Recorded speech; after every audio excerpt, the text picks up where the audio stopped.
Alhamdulillah nahmaduhu wa nasta'inuhu wa nastaghfiruh wa na'udzu billahi min syururi anfusina wa min sayyiati a'malina may yahdihillahu fala mudilla lahu wa may yudlilhu fala hadiyalah. Asyhadu an la ilaha illallah wahdahu la syarika lah wa asyhadu anna sayyidana wa habibana Muhammadan abduhu wa rasuluh la nabiyya ba'dah. Allahumma salli wa sallim wa barik ala sayyidina Muhammadin wa ala ahli baitihi at-tahirin ajma'in wa ala ashabihi ajma'in, amma ba'du. Fa ya ayyuhal muslimun usikum wa iyaya bittaqallah faqad fazal muttaqun. Qala Allah Ta'ala fil Qur'anil azim wa huwa asdaqul qailin. Ba'da a'udzu billahi minasy syaithanir rajim. Bismillahirrahmanirrahim. Laqad ja'akum rasulun min anfusikum azizun 'alaihi ma 'anittum harisun 'alaikum bil mu'minina raufur rahim.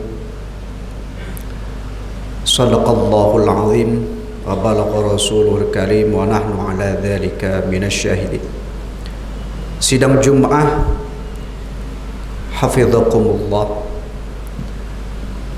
setiap ba'da subuh dan juga ba'da maghrib kita para santri di Al-Thaqafah membaca dua ayat terakhir dari surah At-Taubah yang tadi dibacakan sebanyak 7 kali.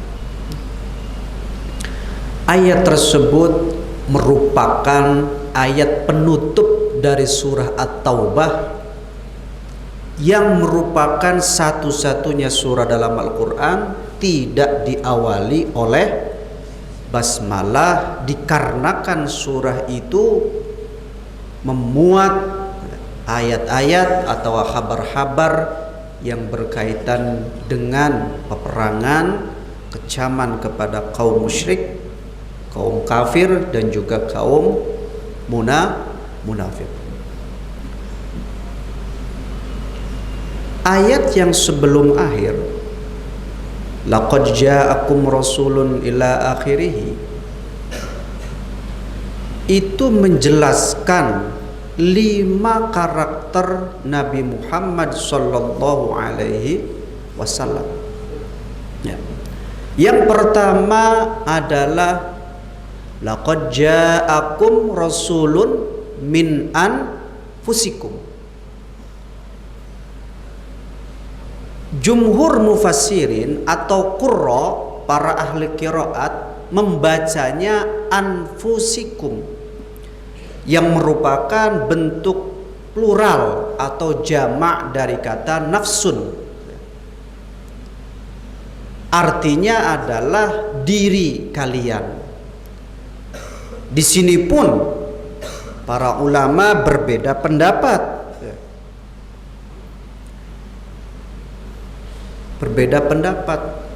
Datang dari kalian. Siapa kalian di sini?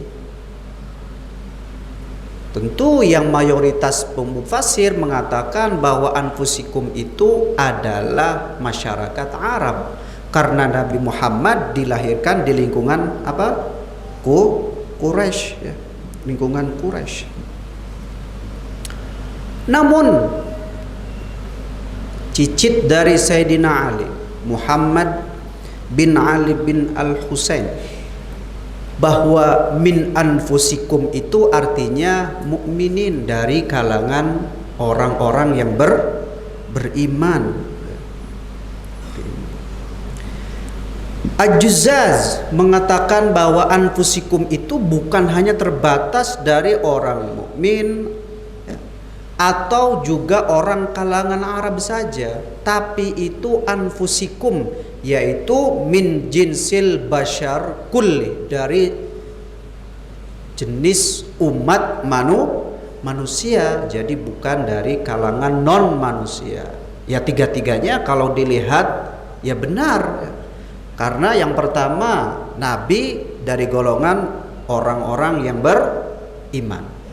Yang kedua, Nabi dari golongan orang Arab. Yang ketiga ya juga dari umat manusia. Itu kalau dibacanya apa? Anfusikum. Itu riwayat qiraah yang masyhur yang diikuti oleh banyak apa?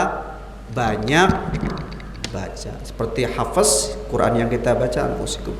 Namun ada bacaan yang syadzah. Syadzah itu aneh, jarang. Ini sering diriwayatkan atau diikuti oleh Abdullah bin Abbas dan Zuhair dan Ibnu Muhaisin. Bacanya apa? Yaitu min anfasikum. Anfasikum, bukan anfu tapi anfasi. Itu sangat berbeda jauh maknanya. Karena anfasikum berasal dari diksi nafasah. Artinya adalah yang terbaik, ya. Afdal.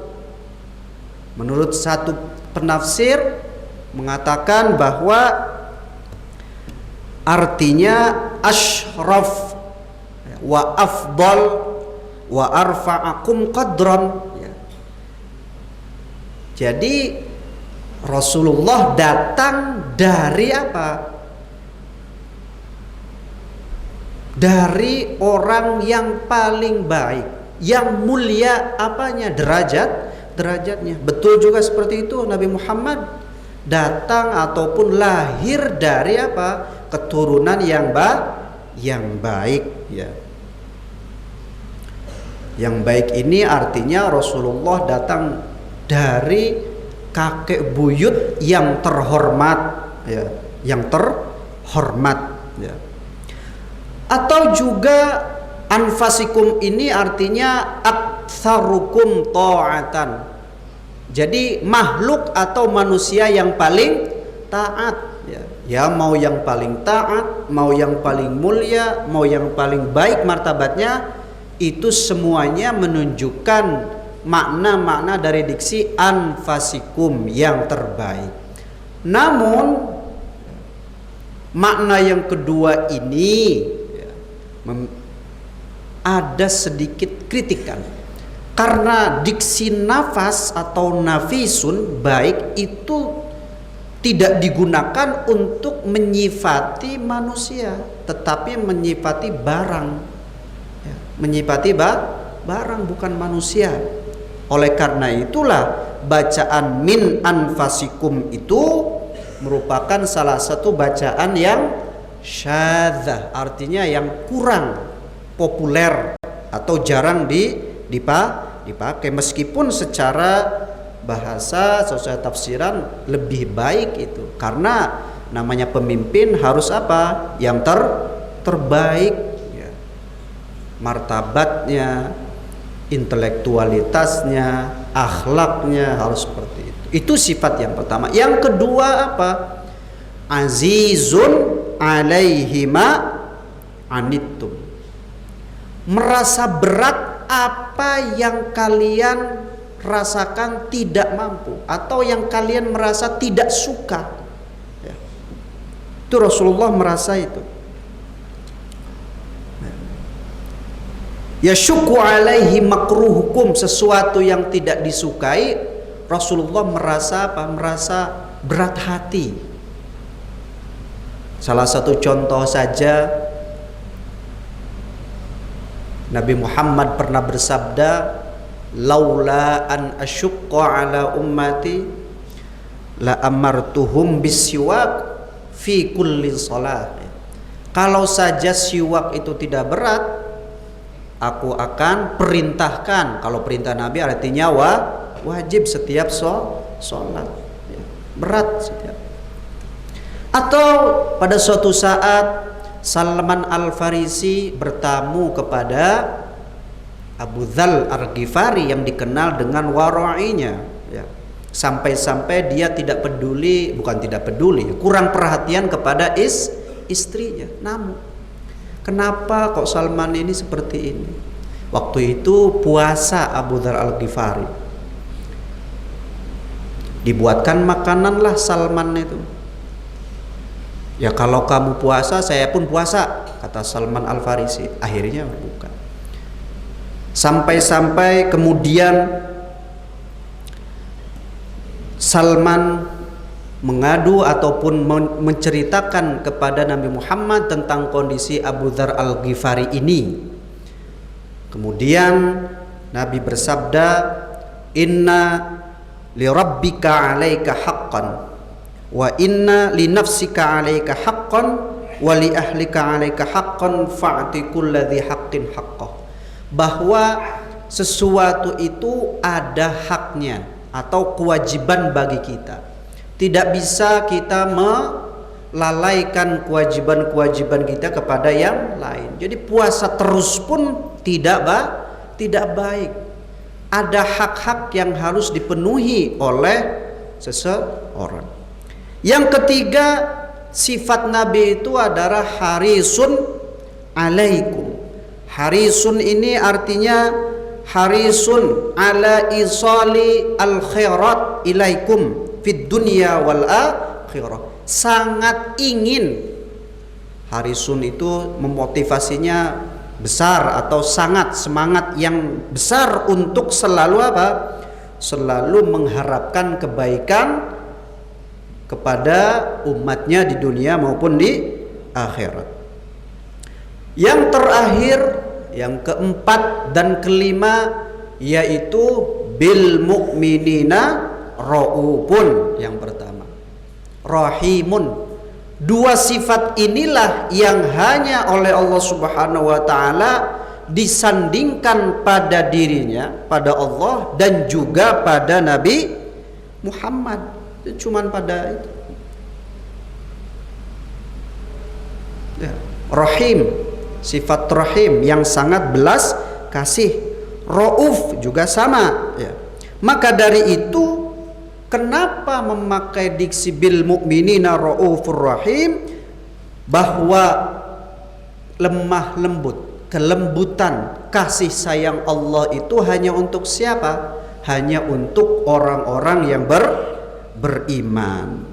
Fa ammal kafiruna falaysa lahu alaihim ra'fatun wa rahmah. Tidak ada orang kafir. Orang kafir ini baik yang agamanya itu, baik KTP-nya Islam atau KTP-nya Muslim. Karena kafir itu artinya adalah tidak mempercayai Tuhan, tidak mempercayai adanya Tuhan. Nah, ayat ini pun sekaligus menegaskan bahwa ayat-ayat di surah At-Taubah yang bernada keras tadi tentang peperangan, mengecam kaum musyrik, mengecam kaum kafir, ya, menunjukkan bahwa laqad ja'akum al-ayah ini menunjukkan bahwa meskipun pada surat-surat ini begitu keras, nadanya keras, makna-maknanya keras, bahwa sikap keras, sikap tegas itu hanya kepada kaum siapa? Kafir dan munafik. Ya. Diakhiri oleh belas kasihan. Kalau beriman, kalau orang Islam yang beriman, mukminin, Allah pun akan apa? Memberikan kasih sayang. Oleh karena itu ayat selanjutnya bagaimana? Fa'in tawallau faqul hasbiyallah alaihi tawakkaltu wa huwa rabbul arsyil azim. Para sidang Jumat hafizakumullah. Jadi apa yang sering kita baca ba'da subuh, ba'da maghrib itu memiliki kebermanaan yang sangat agung, ya. Bahwa meskipun surah At-Taubah itu memiliki nada-nada yang keras terhadap kaum kafir, tetapi tetap diakhiri dengan belas kasihan Allah. Dan 5 sifat ini pun sangat cocok untuk kriteria-kriteria bagi orang-orang yang akan menjadi pemimpin atau memiliki leadership yang baik, ya. memiliki perhatian kepada masyarakatnya, tidak mau memberikan kesusahan kepada masyarakatnya atau komunitasnya, dan juga orang yang memiliki kapabilitas yang mumpuni anfasikum, ya, dari orang-orang yang lainnya. Barakallahu wa lakum fil Qur'anil azim wa nafa'ani wa iyyakum bima fihi minal ayati wa dzikril hakim wa taqabbala minni ma antum tilawatahu innahu as-sami'ul alim. Aqulu qawli hada wa astaghfirullahal azim li wa lakum fastaghfiruhu innahu huwal ghafurur rahim.